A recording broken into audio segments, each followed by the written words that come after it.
Good afternoon and welcome to the first annual Co-Curricular Symposium.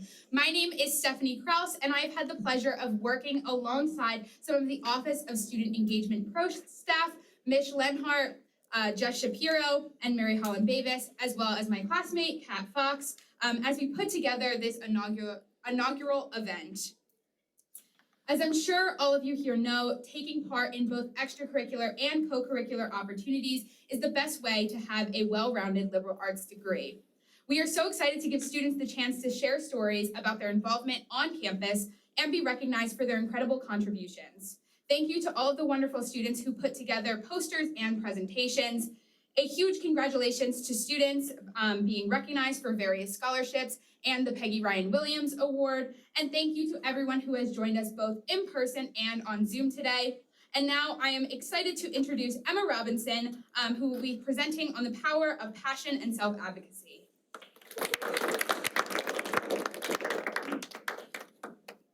Hello, everyone. Oh, there I am. Okay, hi. Thank you all so much for being here. Like Steph said, my name is Emma Robinson. I use she, her pronouns, and I'm a senior occupational therapy major. I'll start with a little bit about me personally before jumping into my involvement. And one thing to know is that I've always been a person that's very bad at saying no, which I think is probably a trend with a lot of people here. And that's mainly because I can find almost anything interesting in even a small way. I can find something in there that I'm just a little bit curious about. And so when I first got here to Ithaca College, I said yes to everything, and spoiler alert, that's a fast track to burnout. And so I sort of had to naturally find some ways to peel that back. And so I was in too many clubs for small reasons, and because I felt that I had committed to them, I didn't know how to back out necessarily. But over time, I've learned it's better to be fully committed to a few things than minimally committed to many things. I really try to embrace quality over quantity in my life, and that's definitely been the theme for my extracurricular, co-curricular, and academic involvement. And so this is how I discovered the importance of passion. What I cared about, like what I truly cared about, is what naturally stayed in my life, and what didn't matter as much, what I might have just found tangentially interesting but didn't actually mean anything to me, is what sort of naturally fell by the wayside. And so I stayed in my membership in HEARD, which is an amazing organization that does creative arts outreaches at a juvenile detention facility and education about the US prison system and all the issues that lie therein, as well as IC Mixed, which is a community for students that identify as multiracial, multi-ethnic, or transracial adoptees. And it's about building community and finding shared spaces with similar experiences. So as I was sort of really honing in on my love for those spaces, I was developing my professional passions and learning about my likes inside the classroom. Like I said, I'm an occupational therapy major. I was learning what I love, what I don't love about the American healthcare system, all those sort of things, all the nuances within there, and honing in on what type of professional I wanted to be. And so I was starting to feel settled, but also excited and vibrant. And that's what passion is to me. Passion is feeling vibrant. It's feeling like you're glowing from the inside. It's finding those things that make you bright and excited.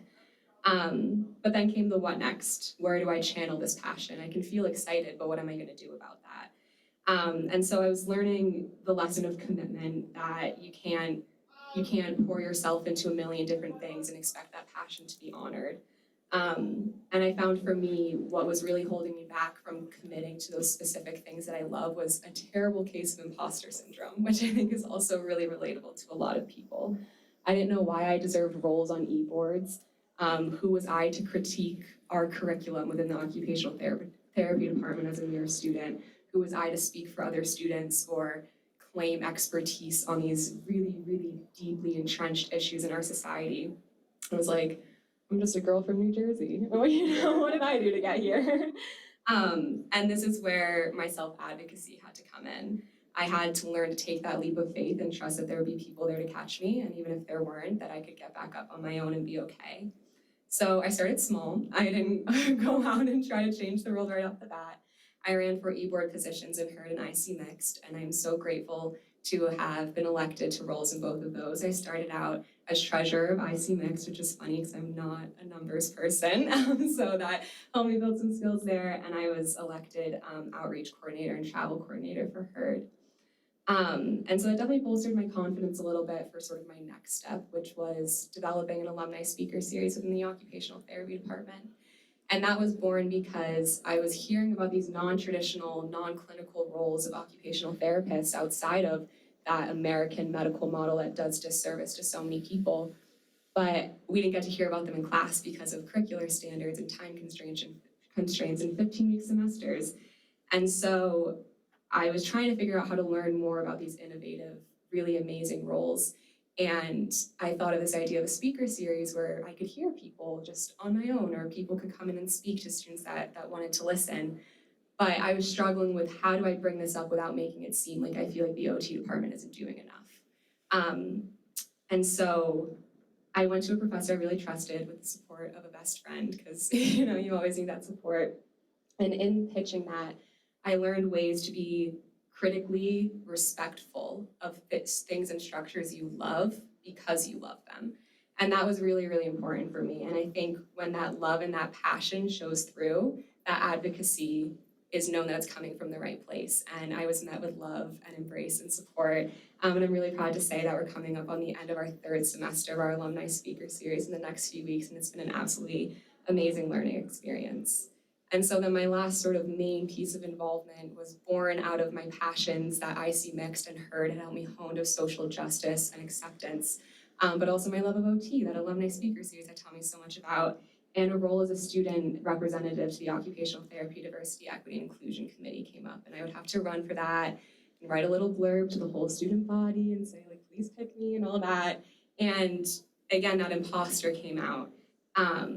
But what I had to remind myself is that advocating for yourself deserving a role is not claiming expertise, it's claiming a willingness to learn and be better. And that was really important for me. I was not saying I can speak for all of you, but I was saying I will listen to all of you and do my best to help you be heard. And that's what passion is. Passion is not knowing everything, it's committing yourself to constantly learning. And advocating is saying, I'm going to learn and do something with this information. And so truly, I can't imagine my college experience without these involvements. And if I didn't put myself out there and say, you know what, I'm gonna take that jump and hope for the best. And if something great happens, amazing. If something not so great happens, I'll learn from it, and in 5 years, I'll laugh. And so ultimately for me, I've learned that passion can be the driving force, but nothing will come to fruition without speaking on it and without believing in yourself. And passion and advocacy go hand in hand. You cannot have one without the other. You can care and not do anything, and you're not going to do anything for things you don't care about. You need to have both to actually make change in the world and make change for yourself. I'm grateful to have been in roles that have had effects on the larger community, but selfishly, I love the effects they've had on me as a human being, as a person, someone that's confident enough to speak up here to you all. And so I truly can say that these are the involvements I'm the most proud of during my whole time here at IC, and I thank you all for the support you've given me in helping these happen. Yeah, that's me. Thank you.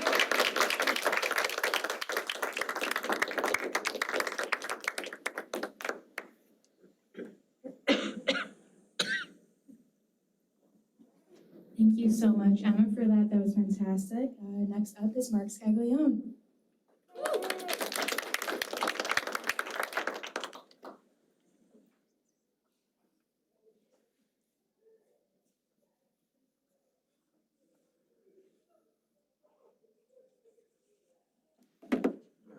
Hi everyone, my name is Mark Scaglione. I'm a senior journalism major in the Park School, and I'm excited to be talking to everyone today. Please bear with me, I'm not the best presenter, but I wanted to talk about my co-curricular journey here at IC, if you will. And so when I came into college, I always heard this idea of a defining moment and kind of what that meant, especially at IC, and I feel like so many kids find that through IC and through co-curricular activity, and I knew I wanted that right away. And similar to Emma, I said yes to everything, couldn't say no. I joined so many things, whether that was the strategic plan where I met Bonnie and so many other great people. I joined student government, things like that. And I also joined ICTV. So Ithaca College Television. I knew I wanted to go into journalism, broadcasting, and that's kind of where I found my home over the first 2 years of college, and then obviously everything changed. But I feel like I found my defining moment. I met some of my best friends. I knew it solidified that I really wanted to go into the field of journalism and broadcasting. And there was just so many things for me that made sense. in the moment, and it still does to this day. I'm still doing ICTV. I've solidified it's what I want to go into. But beyond that, I feel like I was still missing something. I always knew I wanted to study abroad. I wanted to do something beyond the Ithaca community in a broader sense. And I never thought about LA, and that opportunity came forward once the pandemic changed everything. I had so many plans, and like everybody else, it all wiped away, clean slate. And so I never thought of LA as a defining moment of what it could be for me. And so many people, I remember on tours, people would say, yeah, students come here for the LA program. That's their defining moment. I always kind of shrugged that off, to be honest, and said, how do people come here for an LA program to study abroad on the other side of the country, I guess you could call it. And I took a chance on it, and that happened because of ICTV. The majority of friends that I made at ICTV went to LA, and we all had a great time together. One of my housemates went to LA with me, Kat. It created this opportunity for me that I never knew that I needed or that I wanted, and that all stemmed from co-curriculars. So in LA, it happened on a personal and professional level as well. So personally, I was able to grow with my friends, find a new place in the country that I could see myself living potentially, hopefully someday. And I also grew professionally. It really solidified that I wanted to go into the field that I wanted to go into, being journalism. I interned with NBC News in Los Angeles, and there you can see I had a lot of opportunity to grow, meet connections, do things that I never thought I'd be able to do. And it really opened this doorway for me that I know this is what I want to do with my life and what I want to go into and tell these stories on a national and international scale. And when I think about this, all these things that happen, I funnel it right back down to ICTV. That's really where it started. I met my friends who encouraged me to go out to LA, something that I never saw happening. And then also the skills that I learned, whether it was logging a tape or even learning to interview somebody. And for that, I'm grateful, because if it wasn't for the co-curriculars here at IC, and if it was just for me sitting in the classroom, I don't think I would have had that experience. It was doing all these things my first weeks on campus and then finding ICTV, and that is what created the connection for me and what created the pathway for me to succeed in a place that I didn't even know I was going. So again, for co-curriculars, I'm thankful for that. So yeah.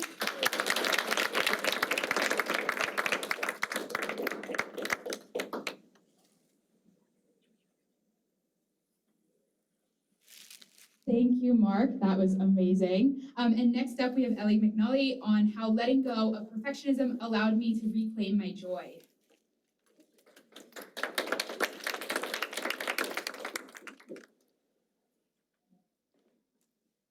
A little shorter than the rest of you. Hi everyone, my name is Ellie. I am also a senior occupational therapy major, just like Emma, as well as a leadership scholar. And what I'm going to be presenting about was what I used for my leadership scholar capstone. And instead of talking specifically about how I was involved on campus, it's more of the reflection of what I learned in doing so. So I'll be sharing a little bit about my journey of how letting go of perfectionism allowed me to reclaim my joy, specifically in the value of leadership through service. So some of you may know, but I actually entered college in the fall of 2019. And if you are a current senior, you might be saying, that doesn't add up. We'll get to that in a minute. But after having just one semester of a full college experience, that spring of 2020, we got sent home for spring break and we did not come back. And that one semester, then the world was sort of turned upside down with the start of the COVID pandemic. And it was right at that point in the year where I'd started getting used to college and I had really hit my stride with being involved on campus, both finding jobs and student organizations that I was passionate about. I'd been hired by the Office of Conference and Event Services in September of 2019, and I had just been named Employee of the Month in March of 2020. And then I had successfully completed my first phase of then training as a President's Host tour guide. I was supposed to come back from break and start giving those tours on my own. I had even been a part of the first IC Bomberthon in December of 2019, which was the student organization that I grew to be most involved in. And while all of this was happening, I had also submitted a proposal to the OT department to accelerate in my program, which would allow me to complete the undergrad portion in 3 years instead of 4. So time moved very quickly. And when I finally got back to campus fully this past fall in 2021, this year is actually my first full year on campus since I did skip a year. It sort of felt like I went from freshman to senior. And I was hit with the realization that I didn't quite get to accomplish everything that I wanted to in my time at IC. But when I reflected on the time that I did have and the experiences I was fortunate to be a part of, a much bigger lesson came out of it. And throughout the pandemic, I found myself feeling very unfulfilled. And I quickly realized it was because I had lost my primary source of joy, which was previously found in helping and serving others. And I'm not saying that there's any problem to find joy in service. Probably many of you find that to be the case in your own lives, but it is imbalanced if that becomes the only source of joy in your life, which was sort of where I was at the time. And I was living in a way that since I couldn't make my own life perfect, I needed to be able to make something in someone else's life better or easier to feel fulfilled. And so in an effort to distract myself from the things I didn't like about myself or the fears that I had about what I may or may not accomplish, poured all of my energy into others. And that worked for a while until COVID. So the lesson that came out of not being able to do those things was that I needed to be able to let go of my expectations of perfectionism. And realizing that it wasn't fair to let the one thing that gave me joy become a means for escaping reality, my involvement and my service experiences here at IC let me to really let go of those expectations of perfectionism. And in time, still working on it, I was able to learn that imperfections are a part of humble, authentic leadership, and without failure, there is rarely growth. So refocusing my purpose, I was able to reclaim my joy while reminding others that their flaws make them human and that the impact they can make is not limited by how close they come to being perfect. Thank you.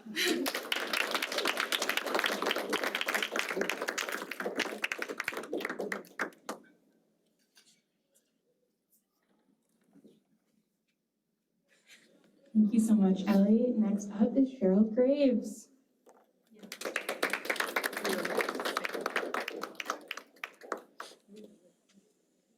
Good place to put my backpack.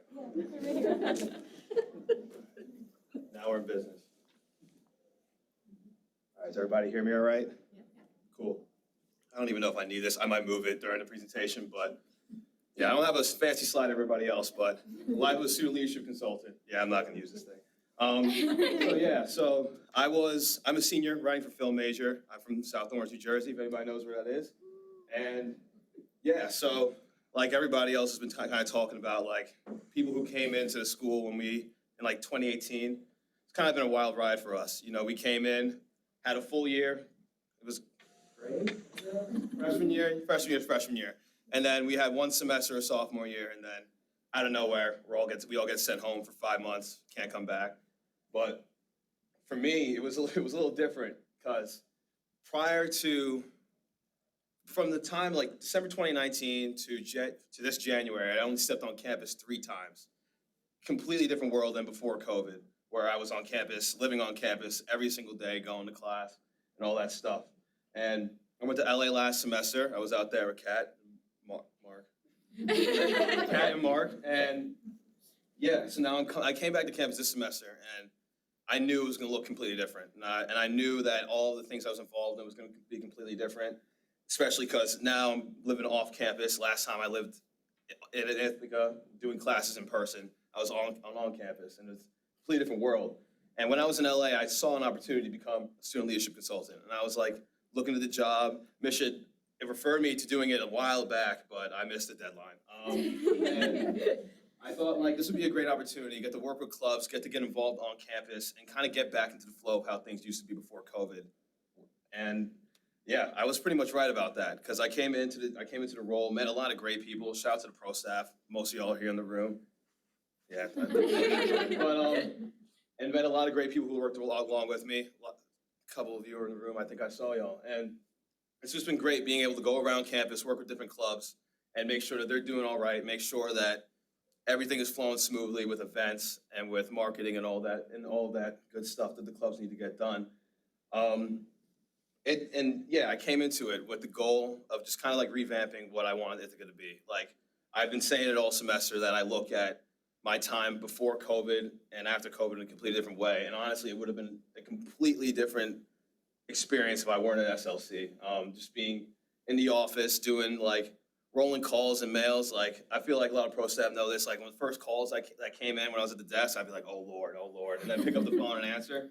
But now I'm feeling a little bit more confident with it, and it's really gonna help. I've learned it's really gonna help me going forward, answering emails, answering calls, because I'm stepping into the entertainment industry, assistant grunt work. That's all it is, but kind of a higher frequency. And now if I got a call to the OSC right now, I'd be like, okay, I'd still get a little scared, but like I'd be able to pick the phone up, but I wouldn't like say, oh God, beforehand.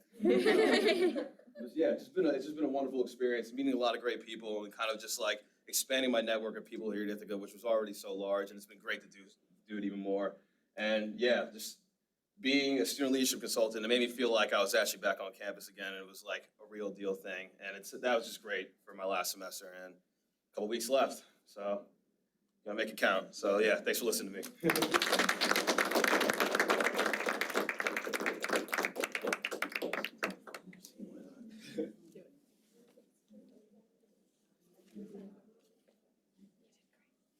Thank you so much. And now we're gonna listen to Annelise Weingard.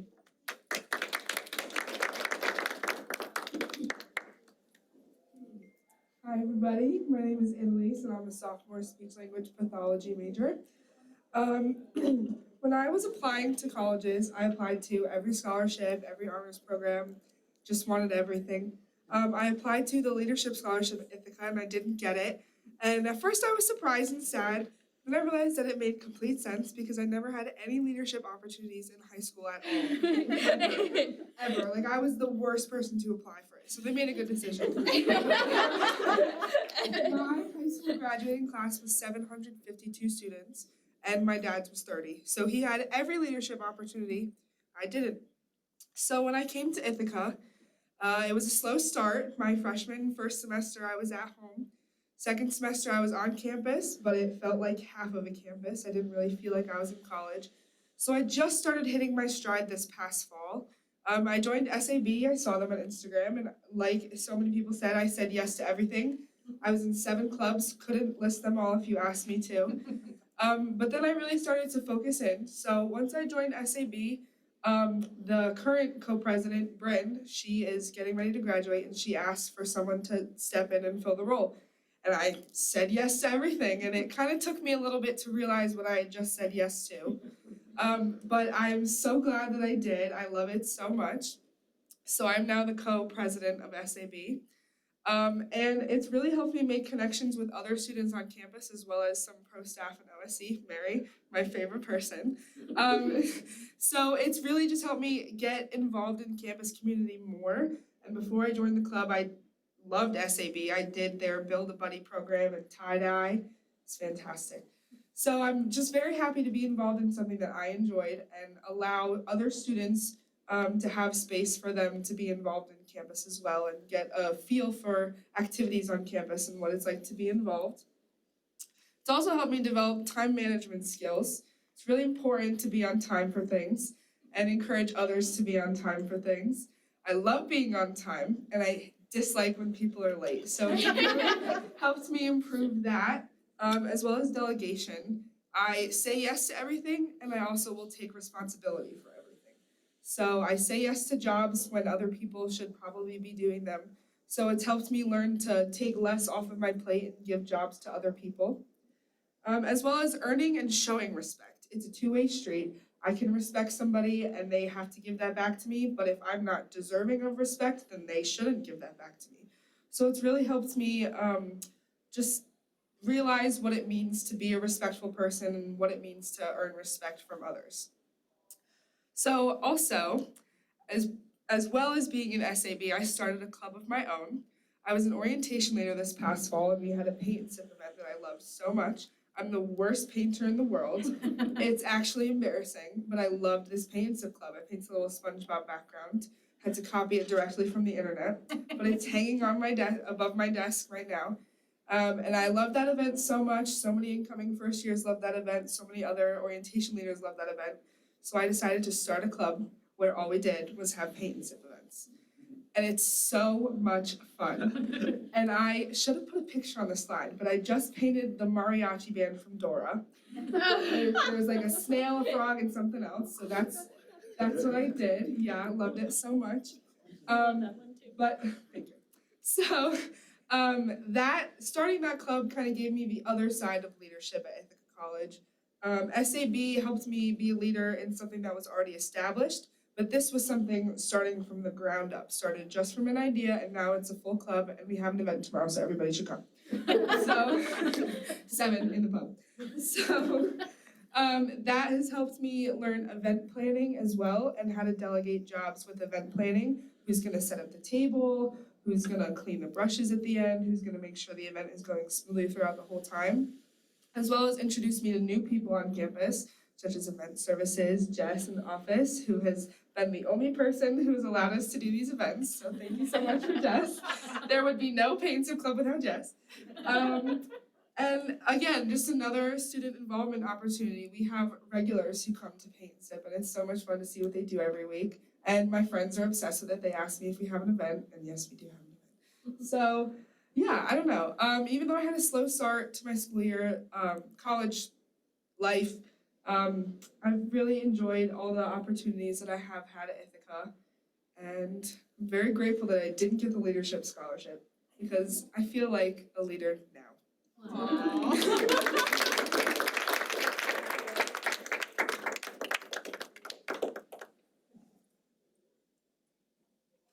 Thank you, Annelise. I now have the pleasure of introducing Abhi Kumar, who will be talking about Pitch Please, My Leadership Adventure.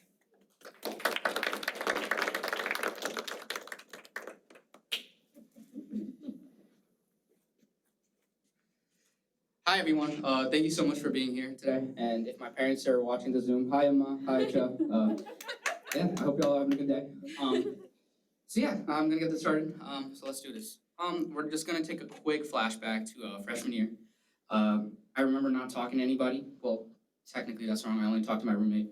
And I genuinely was like, I don't know what to do with myself. I just got here and I purposely made sure not to go to like Jersey because that's where I'm from. I'm from Jersey, and I was like, you know what? I'm not gonna stay in college in Jersey. I'm gonna go out. So I decided to go to Ithaca. And at first I was like, I don't know if this was the right decision I made, but I just kept on pushing.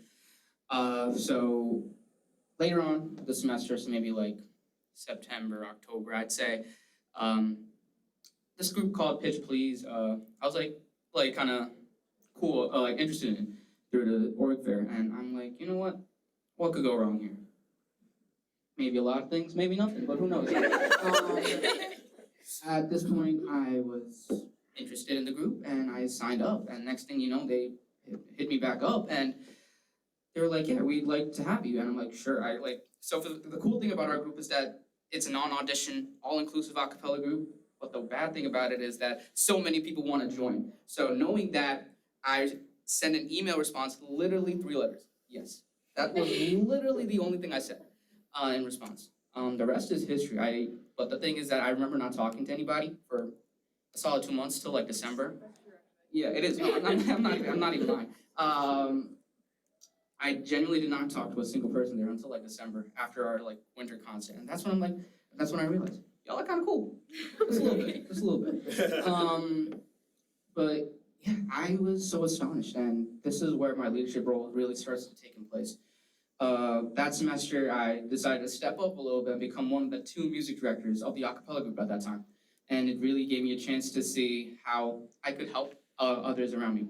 The really cool thing is I have absolutely zero music theory in me. I have no idea what music is. I just have a pretty good ear, I'd like to say. So it was definitely a nice adventure to just, point out like, okay, cool, you sound good. No, you don't. But yeah, it was like, I genuinely had a good time, like, not only learning music, but learning about people and just learning about how people work together.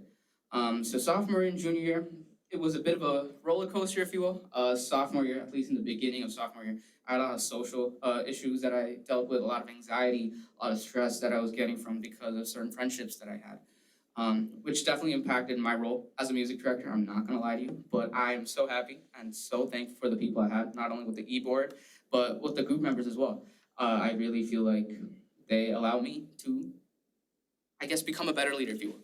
And then, obviously, spring 2020, the dreadful semester, if you will, the COVID pandemic at its finest, if you will. At that point, we really had to take a step back and really decide that it's not about the music. It's about the people we connect with. It's about the people we like to talk to. It's about the people we really love and care for. And it really was at that moment where I realized it's about the people, not just the music. So at that point onwards, the best thing we had going for us in terms of the COVID pandemic was in the next semester, or not the next semester, spring of 2021, where we had Zoom rehearsals. Not the best thing, considering a lot of people were tired of Zoom, and a lot of people were just tired in general.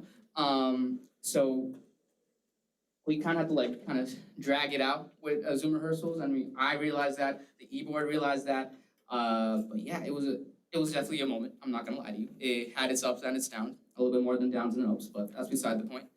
But yeah, then fall 2021 happened, and we're like, yo, we can actually sing in person in Wayland, and we can actually have a good time with people when we're masked up. It was genuinely a great time. So the e-board, before the 2021 fall semester, the e-board and I, we put together a plan that allowed us to practice in order to have time to present our songs that we had for the showcase.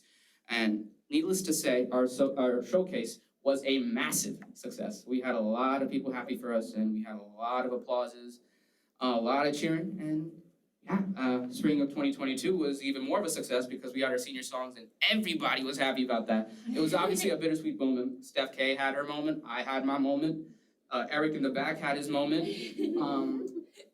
But yeah, it was definitely a sight to see. I guess the one thing, as a leadership scholar, that I can take from all this is the SLIs. I remember my fall of 2019, where there was an SLI that Mish was leading. It was the string, like essentially the strings, the spaghetti, the marshmallows, and the tape. The one thing I learned was how to put together a structure that's as tall as it is. But no, I'm joking. But on top of that, I learned how to develop a team, how to work with a team, how to be with a team, how to care for each other. And I think that's one thing I really took the lessons from those. That was like the one SLI that really stood out to me. Obviously, it can be taken into any circumstance, but I really took those lessons that I learned from that day and used it for my a cappella group and used it for the a cappella group to better themselves. So yeah, that is my leadership journey. I really want to thank you so much for giving me the time to talk. Yeah, peace out.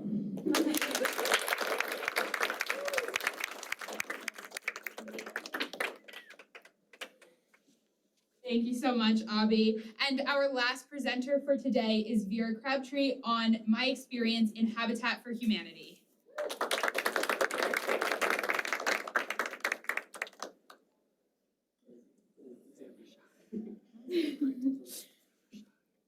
Hi everyone, my name is Vera Crabtree and I'm going to talk about Habitat for Humanity like we said earlier.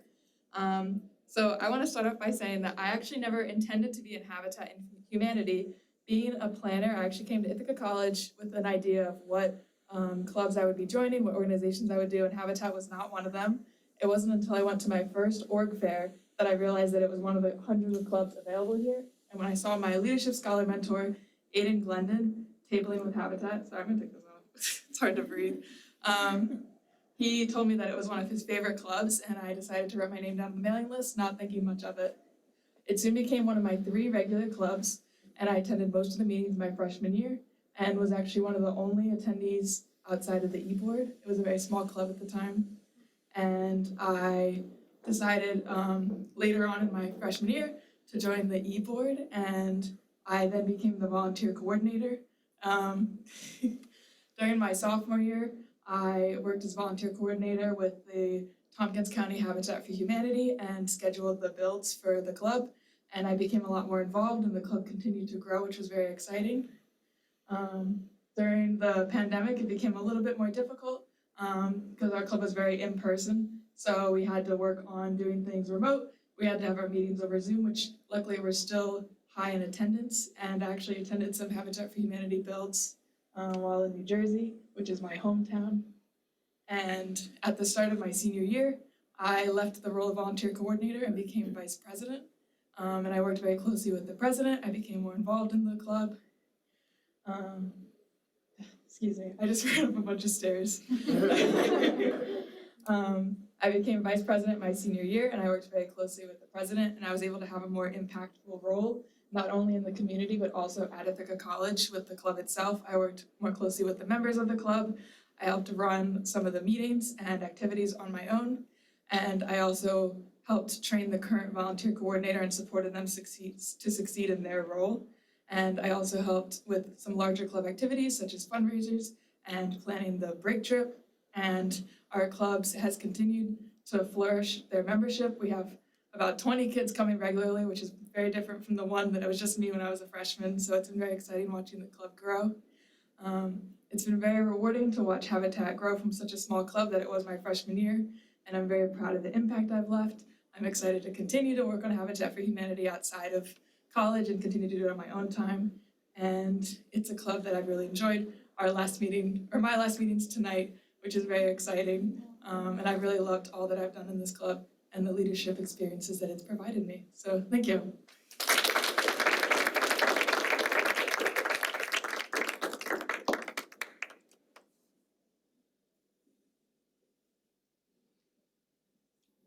So as you guys can see, we have so many amazing students in this, school 100%. All of the co-curriculums all have very different, themes to them, but they all bring out amazing leaders. So thank you for all the presenters. Thank you for anyone who made a poster. Thank you to OC for helping for all this to go on. And shout out to Ithaca College for making, the future generation just amazing. Yeah. So, enjoy some food. Feel free to look at some more posters and enjoy the rest of your day.